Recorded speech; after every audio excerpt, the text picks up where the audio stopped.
मी सचिन भास्करराव भट, राहणार गौडगाव, तालुका बार्शी, जिल्हा सोलापूर. माझे लिव्हरची ट्रीटमेंट चालू होती अल्कोहोलमुळं. मी 2 वर्षे ॲलोपॅथिक ट्रीटमेंट घेतली आणि मला शेवटी डॉक्टरांनी सांगितलं की तुमचे लिव्हर ट्रान्सफर करावं लागेल.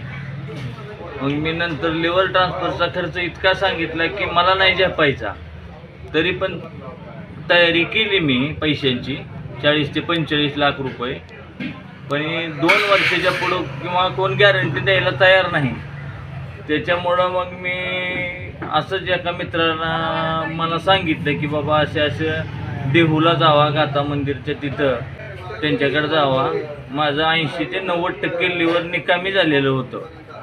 मग नंतर मी त्यांच्याकडे गेल्यानंतर जी मला 15 दिवसाला ॲडमिट व्हावं लागत होतं, 2 वर्षे सतत ब्लड चढवणं, पेशी चढवणं, हे त्यांनी जवळजवळ 10व्या ते तसं तर ते औषध घेतल्यापासून मला ते त्रासच झाला नाही काय, पण 10व्या दिवसापासून त्यांनी मला चांगली ट्रीटमेंट दिली.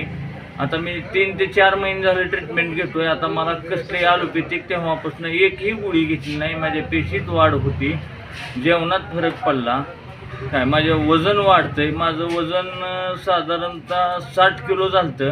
आता सध्याचं वजन माझं 84 ते 85 किलो आहे. हां, धन्यवाद.